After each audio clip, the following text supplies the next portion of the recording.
사도행전 27장 20절에서 25절까지 말씀입니다. 사도행전 27장 20절에서 25절.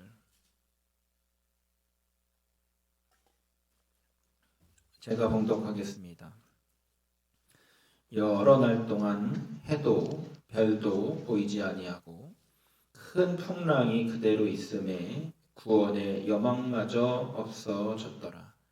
여러 사람이 오래 먹지 못하였음에 바울이 가운데 서서 말하되 여러분이여 내 말을 듣고 글에 대해서 떠나지 아니하여 이 타격과 손상을 면하였더라면 좋을 뻔하였느니라. 내가 너희를 권하노니 이제는 안심하라. 너희 중 아무도 생명에는 아무런 손상이 없겠고 오직 배뿐이니라.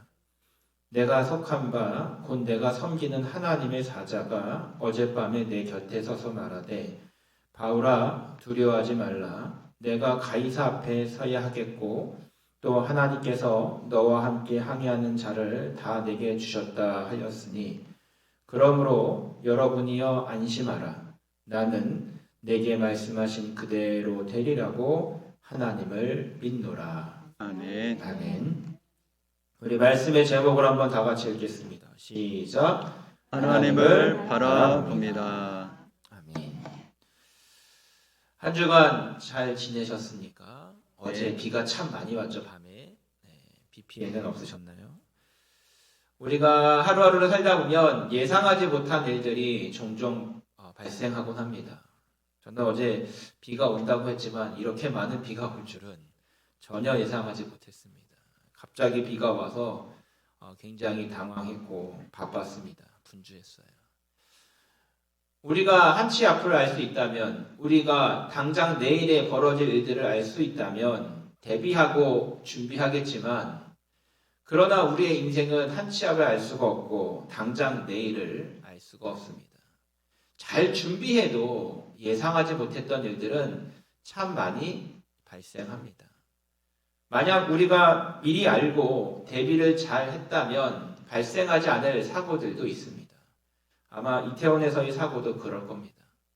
그런데 때로는 잘 준비했는데도 예상하지 못한 일이 벌어지는 경우도 있습니다.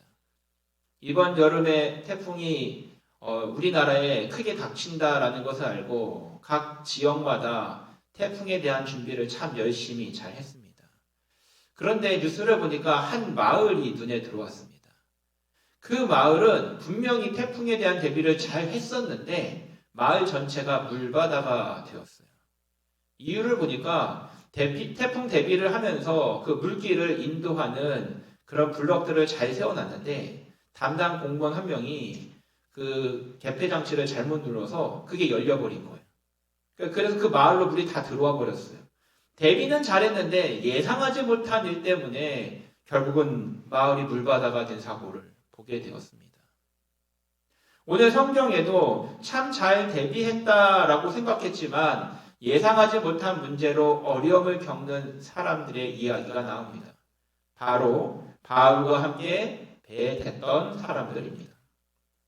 바울은 총독들과 왕들에게 재판을 받고 황제 앞에까지 나아가게 됩니다.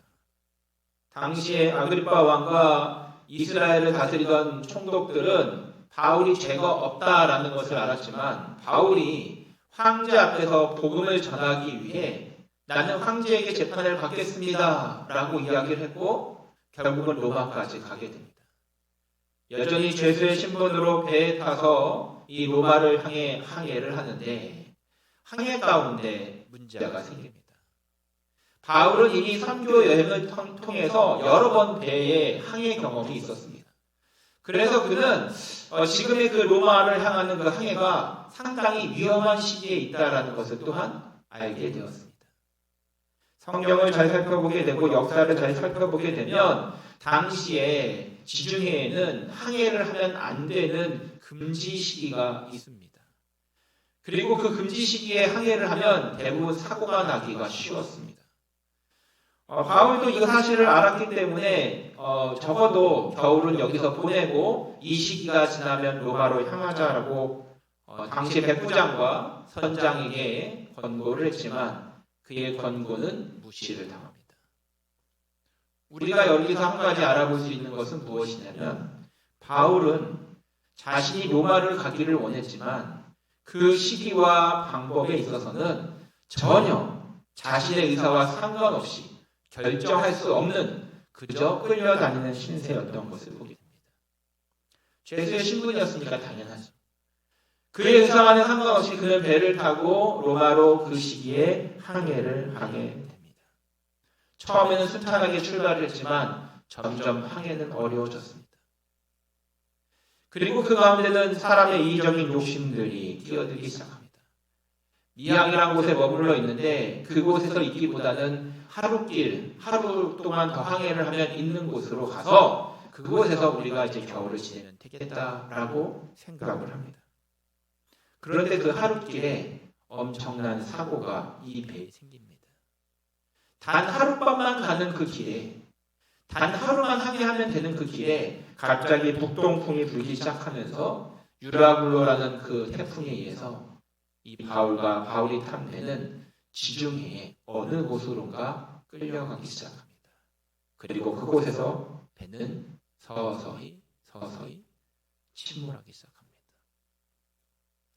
이 이야기를 통해 우리가 보게 되면 참 안타까운 사건들이 펼쳐지고 있습니다.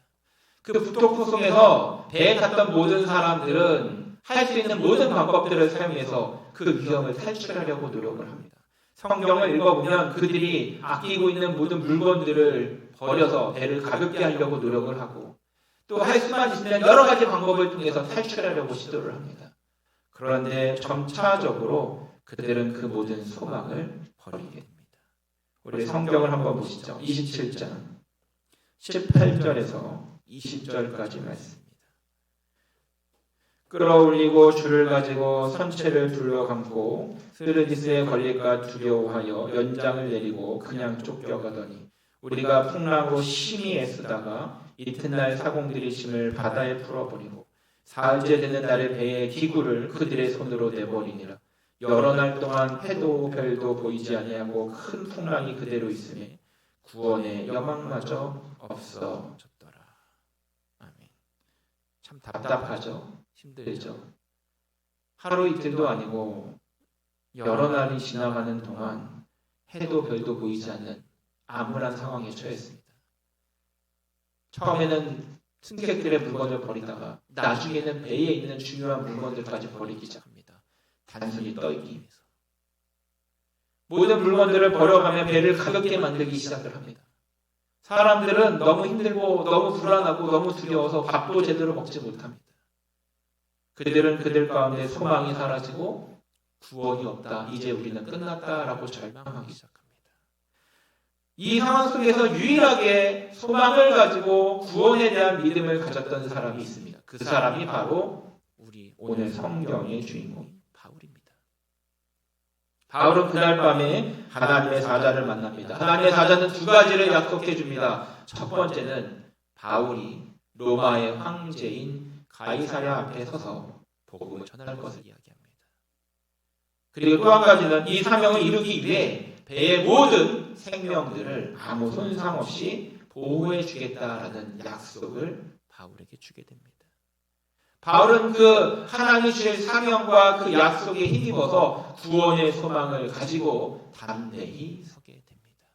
그리고 그곳에 있었던 배에 있었던 모든 사람들을 위로하며 격려하며 영적인 지도자로 서게 됩니다. 죄수였던 바울은 그곳에서 영적인 리더로 다시 서게 됩니다.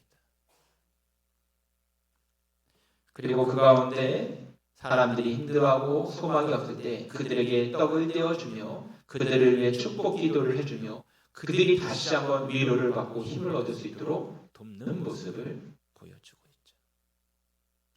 저는 이 장면을 보면서 예전에 보았던 타이타닉이라는 이야기를 떠올렸습니다. 당시 시대에 가장 과학과 기술이 접목되어서 최고로 안전한 배, 최고로 튼튼한 배라는 칭찬과 명성을 떨쳤던 타이타닉이라는 배가 있었습니다. 그리고 그 배는 여행 중에 우리가 알고 있는 것처럼 빙산에 충돌되어 침몰했습니다. 저는 이 타이타닉의 이야기 속에서 영화로도 있었지만 아주 흥미로웠던 장면, 아주 제가 눈을 떼지 못하고 보았던 장면이 한 가지가 있습니다. 제가 예전에 한번 우리 교회에서도 보여드렸었는데 바로 침몰하는 당신. 울부짖으며 도망가며 이기적인 본성으로 사람의 모든 부분들이 보여지는 그 자리에 찬송가로 그들을 위로하고 그들에게 평안을 주었던 타이타닉의 음악가 헨리 하틀리라는 바이올리니스트의 그런 모습을 저는 기억을 합니다. 여러분, 저는 그 영화를 보면서 참 많은 걸 느꼈는데 그 중에 하나가 뭐였냐면 침몰하는 배에서 사람들의 이기적인 본성이 드러난다는 겁니다. 구명조끼를 다른 사람을 때려 눕히고 구명조끼를 빼서 입는 모습들. 구명보트에 타고 탈출을 해야 되는데 구명보트가 너무 적으니까 다른 사람을 죽여서라도 다른 사람을 밀쳐서라도 그 배에 타려고 아둥거리는 모습들. 남자, 여자, 어린이 가리지 않고 자기만 혼자 살려고 발버둥치는 이기적인 모습들. 그 속에서 찬송가를 연주하며 사람들의 마음을 위로하고 평안을 주고 그들의 혼란을 바로잡았던 그 믿음의 사람의 모습을 봅니다. 여러분, 사도 바울도 그와 같은 모습을 보여주고 있습니다. 침몰하고 있는 이 배 속에서 모든 사람들이 구원의 소망이 없이 어떻게 해야 살아남을 수 있을까 고민하는 그 자리에서 바울은 그들을 위로하고 격려하며 구원의 소망을 주고 있습니다. 물론 바울이 타고 있는 배에서도 이기적인 모습이 없었던 것은 아닙니다. 사도행전 27장 33절을 보니까 당시의 경험이 많았던 그런 타락한 선원들의 모습이 보여지는 것을 봅니다. 31절 보시죠. 사도행전 27장 31절. 30절 31절. 사공들이 도망하고자 하여 이 물에서 닻을 내리는 채하고 거룻배를 바다에 내려놓고 바울이 백부장과 군인들에게 이르되 이 사람들이 배에 있지 아니하면 너희가 구원을 얻지 못하리라 하니 이에 군인들이 거룻줄을 끊어 떼어버리니라. 여러분, 이기적인 본성이 당시 선원들 가운데 나타납니다. 아, 이 배는 틀렸구나. 아, 이 배는 끝났구나. 우리들이라도 살아야겠다. 아주 이기적인 본성으로 선원들은 그 자리에서 몰래 배를 구명보트를 내려놓습니다. 바울은 이것을 알았습니다. 그리고 어찌면 이기적인 본성 위에서 나는 봤으니까 나도 데리고 가달라고 바울도 그 자리에서 요청하고 선원들과 함께 탈출할 수 있었지만 바울은 그렇게 하지 않고 백부장에게 이야기해서 구명보트를 아예 끊어내 버립니다. 왜냐하면 배에 있는 모든 사람들이 살아남게 하기 위해서. 제가 타이타닉이라는 영화를 보아서 알고 있지만 구명보트가 부족한 사람의 숫자에 비해 부족하면 어떻게 될까요? 지옥이 펼쳐지게 됩니다. 자기가 구명보트를 타기 위해서 다른 사람들을 밀어내고 어떻게든지 자기만 살려고 발버둥칠 겁니다. 시편 1편에 보면 복 있는 사람은 악인에게 따르지 않는다라고 기록하고 있습니다. 우리가 아까 교동문을 읽었는데 사도 바울은 하나님의 복이 있었던 사람이고 믿음이 있었던 사람이기에 그 자리에 동참하지 않고 오히려 그것들을 끊어내버리며 모든 배에 탄 모든 사람들의 구원을 위해 힘쓰는 것을 보여주고 있습니다. 사랑하는 복 있는 성도 여러분, 우리는 결론을 합니다. 하나님의 은혜 가운데 이 배는 침몰을 했지만 놀랍게도 그 배에 탄 모든 사람들은 살아남습니다. 멜리네라는 지금으로 얘기하면 이탈리아에서 굉장히 가까운 말타 섬에 그들은 살아남게 됩니다. 그리고 그곳에서 겨울을 보내고 다시 로마로 가게 되죠. 그 멜리네 섬에서도 바울은 여전히 복음을 전했고 멜리네 섬에 수많은 사람들이 예수를 믿게 되었습니다. 그리고 바울은 여전히 로마로 향하여서 그곳에서 또한 하나님의 소망과 복음을 전하는 사역을 감당하게 됩니다. 바울의 이야기는 우리가 너무나 잘 알고 있는 자주 들은 이야기입니다. 그런데 여기서 우리가 집중해야 될 두 가지가 있습니다. 첫 번째는 인생의 어려움 가운데 힘들고 어려운 순간에 우리가 무엇을 바라보느냐라는 것입니다. 제가 타이타닉이라는 영화와 이 바울의 이야기를 통해 공통적으로 나타나는 것을 이야기를 했습니다. 첫 번째는 무엇입니까? 위기적인 상황 속에서, 어두운 상황 속에서 아무것도 보이지 않는 그 한 치 앞을 알아볼 수 없는 그 혼란의 가운데서 많은 사람들은, 대부분의 사람들은 절망한다는 겁니다. 소망을 잃어버린다는 겁니다. 낙심하고 이기적인 본성으로 살아남기 위해서 발버둥치고 악한 것을 개의치 않습니다. 심지어는 자신의 목숨까지 끊어버립니다. 왜요? 소망이 없으니까요. 앞을 볼 수가 없으니까요. 우리의 삶 가운데 때로는 많은 인생의 어려움과 공경 속에 많은 사람들은 좌절해버리고 넘어집니다. 그런데 믿음의 사람은 어떻습니까? 복음의 사람은 어떻습니까? 사도 바울은 그곳에서도 하나님이 기뻐하시는 선량함과 믿음의 그 소망을 보여주고 있습니다. 우리 복 있는 성도들도 마찬가지입니다. 지금의 삶을 살아갈 때 있어서 많은 어려움과 힘든 속에서 우리가 무엇을 바라보아야 될지를 성경은 분명히 이야기해 줍니다. 바로 하나님을 바라보라는 것입니다. 오늘 말씀에서 첫 번째 우리가 기억해야 될 것이 바로 이것입니다. 인생의 어려움 가운데, 혼란 가운데, 환란 가운데 우리가 바라볼 것은 문제가 아니라 하나님입니다. 심지어는 스데반 집사는 자신이 죽는 그 상황 속에서도 하늘에 계신 하나님과 예수님을 바라보았습니다. 여러분, 우리를 힘들게 하는 것들이 많죠. 우리를 아프게 하는 것들이 많습니다. 우리를 괴롭게 하거나 답답하게 하거나 정말로 우리를 너무나 혼란스럽게 하고 심지어는 살 소망까지 끊어지는 그러한 일들이 종종 있습니다. 그때 우리는 많은 것을 봅니다. 문제를 보고 해결할 수 없는 나를 보고 또는 나의 돈이나 나의 물질이나 또는 내 주위에 있는 사람들을 바라봅니다. 여러분, 그러면 안타깝지만 소망이 없습니다. 성경의 말씀 그대로 하나님의 약속을 바라보고 하나님을 바라보는 것이 중요합니다. 우리 히브리서 12장 한번 보시죠. 신약 성경 히브리서 12장입니다. 12장 2절. 히브리서 12장 2절 다 같이 읽겠습니다. 시작. 믿음의 주요 또 온전하게 하시는 이인 예수를 바라보자. 그는 그 앞에 있는 기쁨을 위하여 십자가를 참으사 부끄러움을 개의치 아니하시더니 하나님 보좌 우편에 앉으셨느니라. 우리가 바라보아야 될 것이 하나님이요 예수님을 이야기합니다. 우리 11장 한번 보시죠. 11장 우리 36절에서 38절 같이 읽겠습니다. 히브리서 11장 36절에서 38절 시작. 또 어떤 이들은 조롱과 채찍질 뿐 아니라 결박과 옥에 갇히는 시련도 받았으며 돌로 치는 것과 톱으로 펴는 것과 시험과 칼로 죽임을 당하고 양과 염소의 가죽을 입고 유리하여 궁핍과 환난과 학대를 받았으니 이런 사람은 세상이 감당하지 못하느니라. 그들이 광야와 산과 동굴과 토굴에 유리하였느니라. 아멘.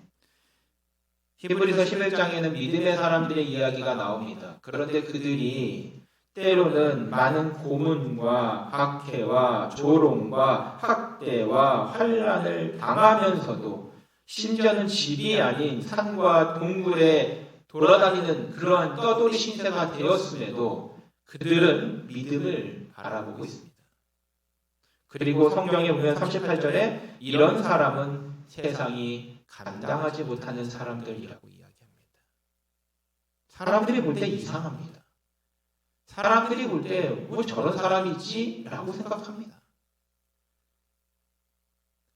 바울이 탄 배에서 모든 사람들이 소망이 없어서 끝났다라고 이야기하고 밥 먹을 힘도 없고 밥 먹을 소망도 없어서 이대로 죽는구나 라고 생각하는 그 순간에도 담대함을 가지고 두려워 말라고 걱정 말라고 주위의 사람들을 위로하고 하나님이 나를 구원해 주신다라고 여기 있는 배의 모든 사람들을 구원해 주신다고 약속하셨다라고 얘기하는 바울은 사람들이 보기에 참 이상했습니다. 이해가 안 되는 사람이었어요. 소망이 없는데 헤어날 방법이 없는데 어떻게 여기서 구원을 이야기하지? 참 이상했어요.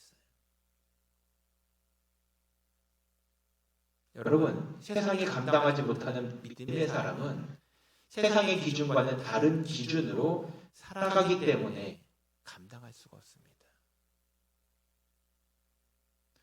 믿음의 사람은 먼저 하나님의 나라와 의를 구하는 사람이기 때문에 세상의 사람들이 구하는 더 좋은 집과 더 좋은 차와 더 많은 돈과 세상의 많은 명예를 추구하며 살아가는 것이 아니기 때문에 세상이 감당하지 못합니다. 제가 이번 주에 학교에서 대학에서 학생들에게 예수님에 대한 이야기를 하다가 예수님이 시험을 받으셨던 이야기를 했습니다. 예수님이 받으셨던 세 가지 시험, 돌을 떡으로 만들어 먹으라는 시험, 성전 꼭대기에서 뛰어내려서 천사가 받는 것을 보여주라는 시험, 자신에게 절하면 세상의 모든 것을 주겠다라는 그 시험들. 그 시험에 대해 설명을 하면서 이렇게 이야기했어요. 돌을 떡으로 만들어 먹으라는 시험은 우리가 먹고 사는 문제, 의식주에 대한 생명에 대한 시험이고, 성전 꼭대기에서 뛰어내릴 때 천사가 받을 것이라는 시험은 세상의 명예와 사람들의 인기에 대한 시험이고, 자신에게 절하면 모든 것을 준다라는 것은 세상에서의 부귀 영화와 성공에 대한 시험이다. 그런데 예수님은 이 모든 것을 이겨내시고 하나님의 뜻을 이루셨다. 모든 사람을 위해서, 자기 자신을 위한 것이 아니라. 그리고 또한 이 시험이 우리들 모든 사람들에게도 동일하게 주어진다라고 이야기를 했어요. 그럴 때 학생이 얘기해요. 교수님, 저 같으면 그냥 시험에 그냥 넘어갔을 것 같습니다. 여기서 달라지는 거예요. 일반적인 사람들은 다 이 시험에 넘어질 수밖에 없어요. 세상에서의 성공, 세상에서의 명예, 세상에서의 인기, 부귀, 영화, 자신의 생명을 위해서 이기적인 본성을 보이는 것이 일반적인 모습이에요. 그런데 하나님을 바라보는 사람은, 믿음으로 살아가는 사람은 자기를 위한 삶이 아니라 하나님을 기쁘시게 하기 위해 살아가는 사람이에요. 이러한 사람은 세상이 감당하지 못하는 사람이 돼요. 사도 바울이 그랬고, 히브리서에 나오는 사람들이 그랬고, 지금 이 시대를 살아가는 우리 믿음의 사람들이 그래야 돼요. 마지막으로 이 바울이 로마를 타고 가는, 다시 멜리데 섬을 벗어나서 이제 로마로 타고 가는 배의 이름이 성경에 잠깐 나옵니다. 사도행전 28장에 흥미롭게도 그전까지 언급되지 않던 사도 바울이 로마로 향해 타고 가는 배의 이름이 나옵니다. 디오스구로라는 이름의 배가 나오는데, 이 디오스구로는 역사적으로 보면 철학적으로 보면 그리스의 신인 제우스가 스파르타의 여왕과의 사이에서 낳은 아들이라고 표현이 되어 있어요. 그리고 이 신은 바로 벳사람들이 믿는 벳사람들의 신이에요.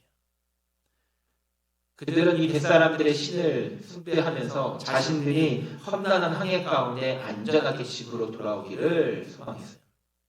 그런데 생각해 보세요. 이들의 험난한 항해 가운데 이 바울이 탔던 그 배를 못 탔던 모든 사람들의 항해 가운데 그들을 인도한 것은 누굽니까? 하나님입니다. 험난한 항해의 길도, 우리 인생의 험난한 인생도 진정한 보호자가 되시며 인도자가 되시는 분은 하나님입니다.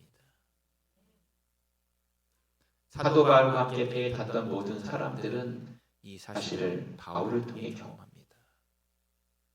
바울을 통해 자신들의 생명이 구원받을 것을, 그 소망을 처음 경험했고, 멜리데 섬에서 독사에게 물려도 죽지 않으며 오히려 하나님의 기적을 보였던 바울을 통해서 다시 한번 복음을 접했고, 그리고 이제 로마로 도착했지만 그들은 배에 타기 전, 바울과 함께 처음 배에 타기 전의 사람들과는 완전히 다른 사람들이 되어 배에서 내리게 됩니다.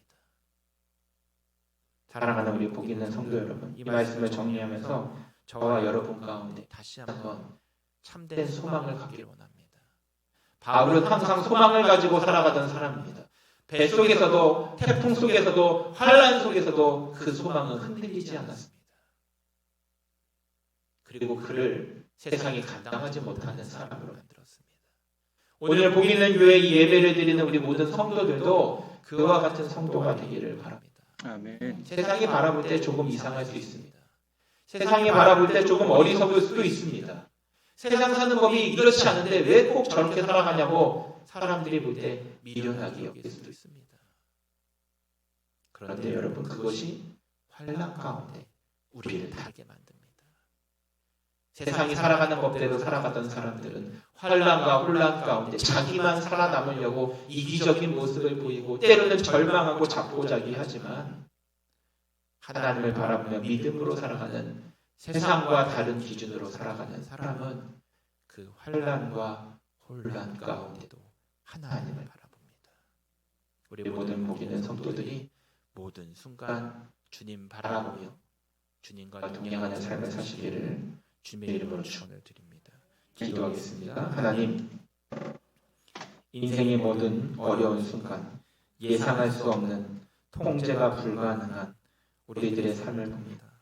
그 어려움과 곤경 속에서 우리가 하나님을 바라볼 수 있도록 인도하여 주옵소서. 정말로 세상이 바라볼 때는 참 이상한 사람들이지만 그 모든 사람들의 본성이 드러나는 그 극한 상황 속에서도 오로지 하나님을 바라보며 믿음으로 승리하는 우리 모든 복 있는 성도들 될 수 있도록 축복하여 주옵소서. 예수님의 이름으로 기도드립니다. 아멘. 기도하겠습니다. 하나님 앞에 우리들이 나와 우리들의 찬양과 기도와 예물과 우리들의 마음과 삶을 드립니다. 하나님 앞에 드려지는 우리의 모든 예배를 기쁘게 받아 주옵소서.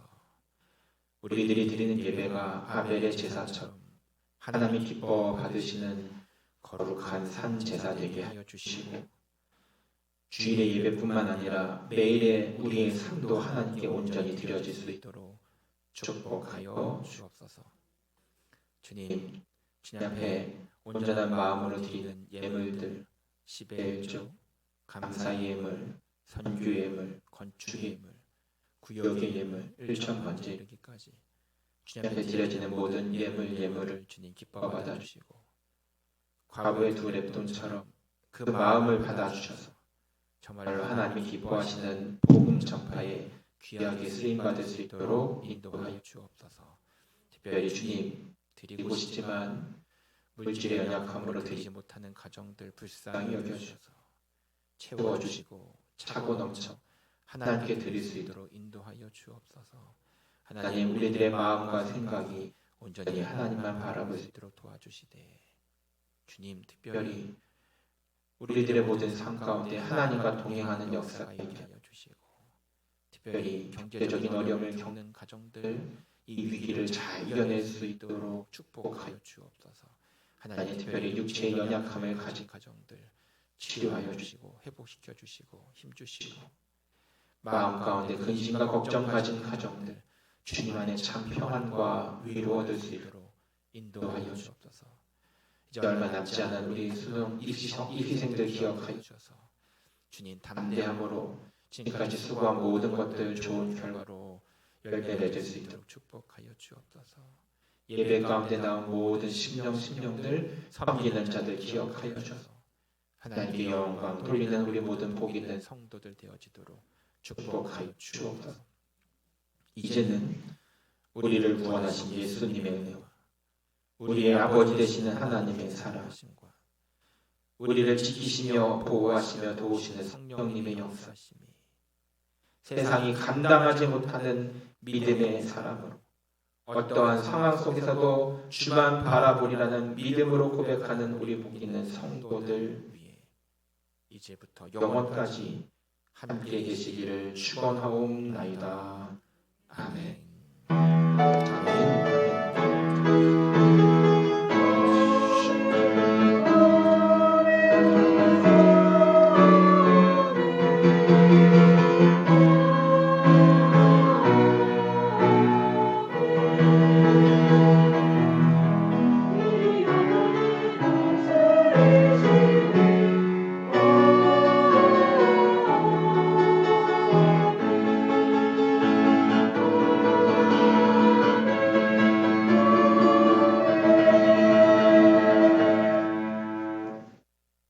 교회 소식 알려드리겠습니다. 예배 후에 운영위원회가 있습니다. 운영위원회 잠깐만 보여주시기 바랍니다. 5분 정도면 될 것 같습니다. 다음 주일은 추수감사절입니다. 사실 추수감사절에 무슨 행사를 할까 사실 많은 고민을 했었는데 특별히 행사를 하지는 않기로 했습니다. 다만 이제 오후 예배 때 여러분들이 하나님께 감사드릴 수 있는 그런 찬양을 우리 부서별로 좀 준비를 해주셔서 같이 참여할 수 있도록 이렇게 해주시면 감사하겠습니다. 다음 주 그러니까 돌아오는 토요일 주일 그리고 월요일에 교회 김장이 있습니다. 토요일 날 대출 가지러 가신답니다. 그래서 주일날 또 절이고 뭐 또 월요일 날도 또 같이 하고 한때니까 우리 좀 같이 참여할 수 있도록 해주시고요. 교회 달력이 내년도 꽤 나왔습니다. 네, 올해 달력보다 좀 작습니다. 달력이 좀 작긴 한데